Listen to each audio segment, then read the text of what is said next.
Halo semuanya, ketemu lagi dengan sektor publik. Kali ini kita akan membahas tentang anggaran pendapatan dan belanja daerah, disingkat APBD. Kali ini kita akan bahas 4 hal. Yang pertama adalah fungsi, kemudian siklus dan asas APBD, kemudian yang ketiga adalah struktur, nah di akhir nanti kita akan bahas tentang alokasi. Pertama kita akan bahas tentang fungsi APBD. Sebagaimana kita ulas di video sebelumnya, APBD adalah rencana keuangan tahunan daerah yang ditetapkan dengan peraturan daerah. Untuk fungsi APBD, kita lihat di sini ada 6 fungsi. Nah, 3 fungsi terkait siklus perencanaan dan penganggaran. Ada otorisasi, kemudian perencanaan dan pengawasan. Sementara 3 fungsi lainnya itu terkait dengan keuangan publik. Ada alokasi, distribusi, dan stabilisasi. Mengulas sedikit video yang sebelumnya, kita sempat bahas bahwa APBD merupakan kesepakatan kepala daerah dengan DPRD. Setelah disepakati, RAPBD diajukan untuk dievaluasi ke jenjang yang lebih tinggi, ke gubernur atau Mendagri. Jika tidak ada kesepakatan antara kepala daerah dengan DPRD, maka APBD ditetapkan dengan peraturan kepala daerah dan konsekuensinya pengeluaran maksimal adalah sebesar APBD tahun anggaran sebelumnya. Pertama kita akan bahas fungsi otorisasi, yaitu anggaran daerah menjadi dasar melaksanakan pendapatan dan belanja pada tahun yang berkenaan. Nah, kemudian fungsi yang kedua adalah perencanaan, yaitu anggaran menjadi pedoman bagi manajemen dalam merencanakan kegiatan pada tahun yang berkenaan. Kemudian yang ketiga, fungsi pengawasan. Jadi anggaran menjadi pedoman menilai apakah kegiatan penyelenggaraan pemerintah sesuai dengan ketentuan dan rencana. Berikutnya yang keempat, fungsi alokasi. Jadi anggaran daerah itu harus diarahkan pada sektor yang strategis untuk menurunkan kemiskinan, menciptakan lapangan kerja, juga meningkatkan efisiensi dan efektivitas perekonomian. Lalu yang berikutnya, fungsi distribusi. Kebijakan anggaran berwujud dalam program pemerintah daerah terlaksana atau sampai kepada penerima manfaat secara adil dan merata. Adil artinya ada afirmasi bagi masyarakat atau komunitas yang rentan, misalnya yang miskin, disabilitas, atau yang tinggal di pelosok daerah remote atau di kawasan yang tertinggal. Berikutnya, fungsi stabilisasi. Jadi anggaran menjadi alat untuk memelihara dan mengupayakan keseimbangan perekonomian. Nah, ini merujuk pada government spending, misalnya pada masa krisis, sehingga pertumbuhan ekonomi tidak anjlok. Atau misalnya pengurangan pajak hotel dan restoran sebagai contoh lain. Ini sebagai insentif supaya pariwisata di sebuah daerah itu menjadi tumbuh. Berikutnya, kita akan mengulas tentang siklus APBD dan asasnya. Nah, di video yang sebelumnya, kita bahas bahwa siklus mulai perencanaan, kemudian sampai pertanggungjawaban itu makan waktu 2,5 tahun. Secara ringkas, ini ambil contoh misalnya tahun berkenaannya adalah 2021. Maka perencanaan dan penganggarannya kita sudah mulai sejak awal 2020, dimulai dari Musrenbang sampai RKPD dan KUA. Kemudian di Juli sampai Desember itu ada PPAS, kemudian RKA, RAPBD sampai ditetapkan menjadi Perda APBD di akhir tahun 2020. Nah, di tahun berkenaan yaitu 2021, pelaksanaan APBD dan jika diperlukan ada perubahan APBD. Nah, di T+1 atau di tahun selanjutnya, mulai Januari sampai Juni 2022 itu kita menyusun laporan keuangan SKPD, kemudian ada audit oleh BPK, juga Raperda pertanggungjawaban APBD. Lalu kita akan bahas tentang asasnya. Ada 3 yang kita catat di sini.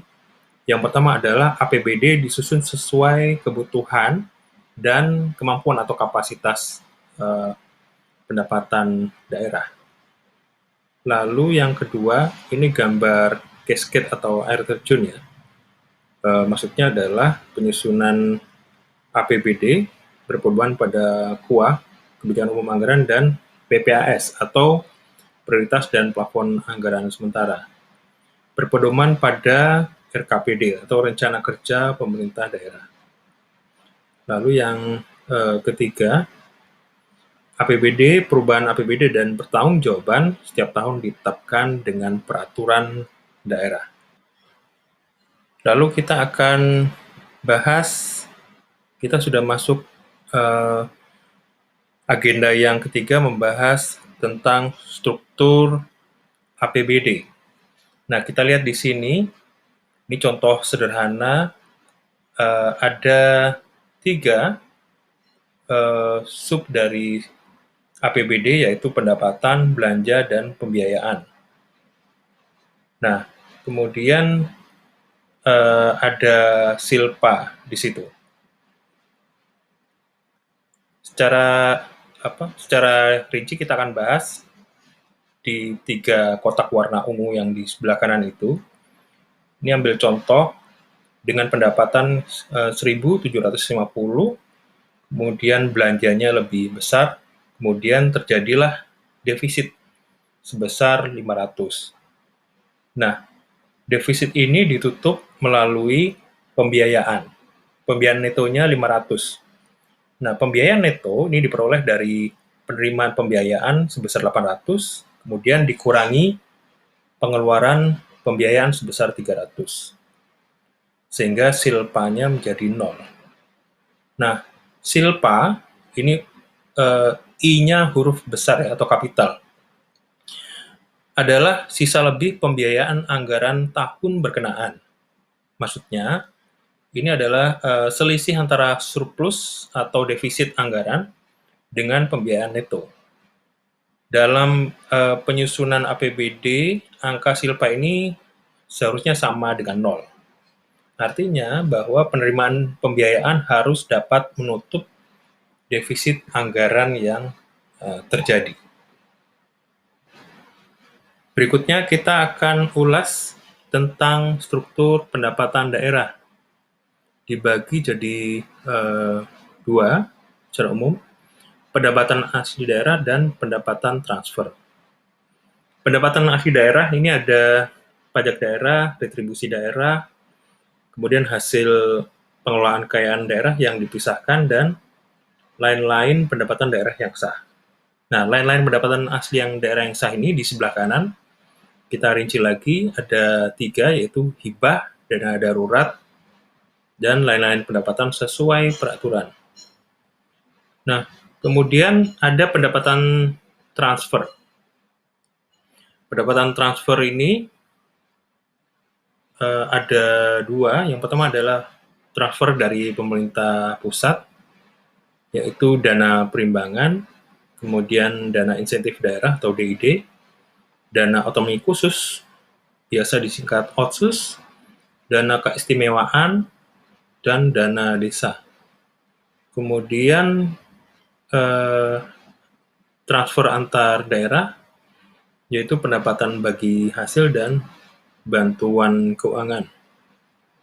Nah, untuk contoh pajak daerah, tadi sebelumnya kita pernah singgung sedikit, misalnya ada pajak hotel dan restoran di kabupaten kota, kemudian ada pajak bumi dan bangunan, kemudian retribusi daerah, ini misalnya retribusi parkir. Jadi bedanya kalau pajak ini imbal baliknya tidak langsung, sementara kalau retribusi itu imbal baliknya ada langsung dirasakan. Saya sedikit colek untuk yang dana insentif daerah. Ini merupakan insentif yang diberikan dari pemerintah pusat untuk sejumlah kriteria kinerja yang sudah ditentukan oleh Kementerian Keuangan. Tiap tahun bikin PMK mengatur tentang ini. Dan setidaknya ada 2 kriteria, yaitu kriteria utama dan kriteria kinerja. Kalau kriteria utama, setidaknya adalah perda APBD-nya harus tepat waktu, kemudian hasil audit dari BPK adalah WTP. Itu kalau dari 2 itu terpenuhi, maka kemudian pasti dapat DID. Ditambah lagi dengan yang kriteria kinerja. Lalu kita akan bahas tentang struktur belanja daerah. Ini dibagi jadi 4, ada belanja operasi, belanja modal, belanja tidak terduga, kemudian belanja transfer.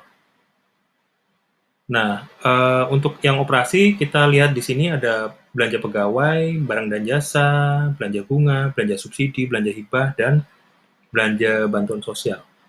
Untuk belanja modal, belanja tanah, kemudian belanja peralatan dan mesin, belanja bangunan dan gedung, belanja jalan, belanja irigasi dan jaringan, belanja aset tetap lain, dan belanja aset lainnya. Ada belanja tidak terduga, ini biasanya untuk misalnya ada bencana alam atau kondisi luar biasa, kemudian belanja transfer, belanja bagi hasil, dan belanja bantuan keuangan. Nah, untuk bantuan keuangan ini misalnya yang dari provinsi untuk kabupaten kota, atau belanja bantuan keuangan, misalnya bantuan keuangan desa yang diberikan oleh kabupaten. Lanjut, kita akan bahas tentang pembiayaan daerah. Nah, ada 2, yaitu penerimaan dan pengeluaran. Untuk penerimaan, ada silpa, nah ini huruf I-nya kecil, beda dengan silpa yang tadi. Kemudian pencairan dana cadangan, hasil penjualan kekayaan daerah yang dipisahkan, penerimaan pinjaman daerah, penerimaan kembali pemberian pinjaman daerah, lalu penerimaan pembiayaan lain sesuai peraturan. Nah, untuk yang pengeluaran ada pembayaran cicilan pokok utang yang jatuh tempo, penyertaan modal daerah, pembentukan dana cadangan, pemberian pinjaman daerah, dan pengeluaran pembiayaan lain sesuai peraturan. Nah, silpa yang huruf I ini adalah sisa lebih perhitungan anggaran, yaitu selisih lebih realisasi penerimaan dan pengeluaran anggaran selama 1 periode anggaran. Misalnya, tahun ini, misalnya 2020 nih, nanti setelah dicek realisasinya, penerimaan daerah tahun anggaran 2020 adalah 100 miliar. Sedangkan realisasi pengeluaran daerah 75 miliar. Maka silpa huruf I kecilnya adalah 25 miliar. Lanjut, kita akan bahas tentang alokasi APBD. Nah, kita lihat ada dua kotak. Yang di sebelah kiri adalah anggaran SKPD, kemudian yang di sebelah kanan anggaran BPKD. Untuk yang di sebelah kiri, anggaran SKPD, ini contohnya kita ambil misal Dinas Kesehatan. Dinas Kesehatan itu ada pendapatan dan belanja. Untuk pendapatannya ada PAD, misalnya retribusi puskesmas. Kemudian untuk belanjanya ada belanja pegawai, belanja barang dan jasa, kemudian belanja modal. Belanja modal misalnya belanja peralatan medis, misalnya USG untuk puskesmas. Nah, di sebelah kanan contoh PPKD adalah misalnya di sebuah daerah BPKAD atau BPKKD,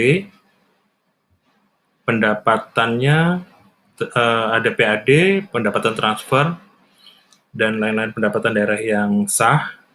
Kemudian belanjanya adalah selain belanja yang dianggarkan di SKPD. Kemudian pembiayaan juga masuk ke dalamnya. Nah, demikian penjelasan untuk konten tentang APBD. Sampai bertemu lagi dengan konten yang lain dari sektor publik.